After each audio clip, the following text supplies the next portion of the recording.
everyone, and welcome once again to the Global Business Update with TA.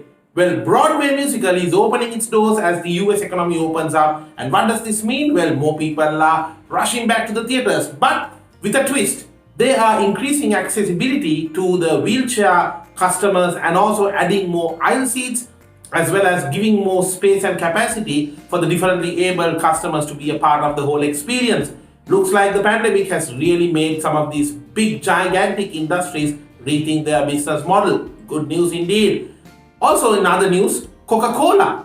We see that they are giving a twist and a makeover to their most popular beverage as at now, the Diet Coke. Apparently, even in 1985, they tried changing the taste of their Coca-Cola at that time, and the market did not react very well. Why change what's not broken, or why try to fix what's not broken is $1 million question, but I'm sure Coca-Cola has good enough reasons for this. We only hope that it goes in the right direction and does not create a negative market reaction like it did back in 1985.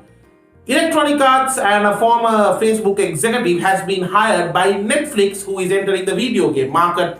Video games, as we know, is $1 billion market, and Netflix entry to it is definitely a sign on how competitive it's going to get in the future. And Netflix even says that they don't plan to charge anything extra for providing these gaming services. Well, let's see how games on streaming platform Netflix is going to turn out. South Africa is the talk of the town meanwhile with regard to some of the riots that they are facing. Indeed, riots of unprecedented level are indeed engulfing the nation, and it is said to be over the arrest and jailing of Jacob Zuma, but there is a different outlook to this. Although the former president's arrest and jailing, the court rule regarding jailing him is said to be the main reason behind this, the truth can be a little bit more different than that. South Africa is struggling with a 32% unemployment, one of the highest in the world, and also the people could actually be letting out their frustrations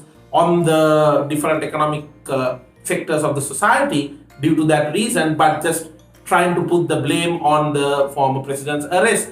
The damages are said to be running into billions of dollars, and as we speak, there seems to be no sign of ceasing up of these riots. Let's hope and pray for South Africa and that things will be better for them soon.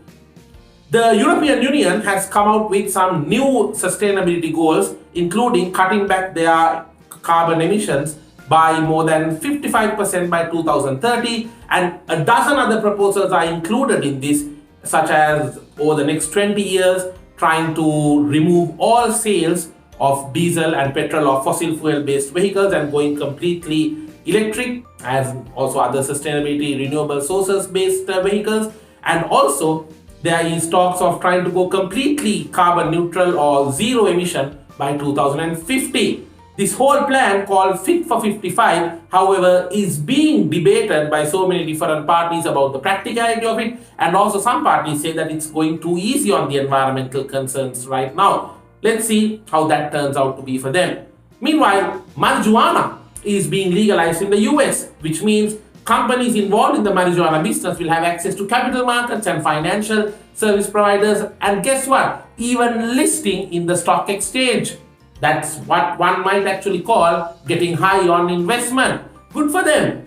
And on a final note, a digital euro is in the discussions. A digital yuan is already being tested by China, but in a bid to compete with some of the rising cryptocurrencies, and given the enthusiasm people are showing towards digital currencies, a digital euro has been commissioned to be explored and the feasibility to be tested over the upcoming weeks. Of course, questions remain. How will it be distributed? How will it be spent? What technology are we going to use for this? A lot of factors to be looked into, but for now, more good news for fintech enthusiasts over there. That's it for this week. And no matter what business you may be in, stay busy, stay safe, and keep booming.